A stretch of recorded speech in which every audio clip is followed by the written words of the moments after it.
మనం చేపల కూర వండుకుందాం. ఈ చేపల్ని శుభ్రంగా కడుక్కుందాం. అక్క చేసే చేపల కూర విధానం చూద్దాం.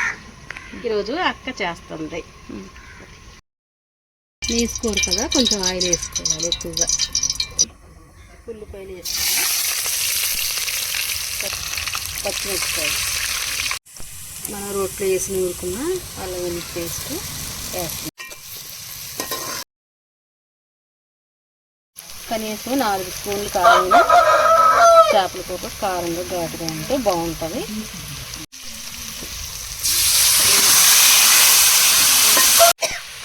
అర గ్లాస్ నీళ్ళు పోసుకొని కొంచెం వేగి ఇప్పుడు చేప ముక్కలు వేసుకుందాం. కడిగి పెట్టిన చేప ముక్కలు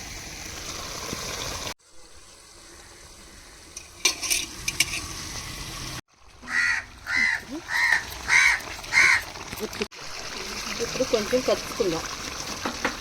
కొద్దిగా నానబెట్టుకున్నాం చింతపండు పులుసు,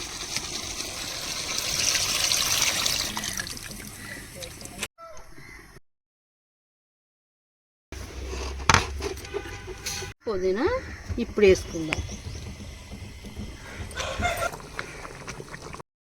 మసాలా పేస్ట్ వేసుకుంటే బాగుంటుంది.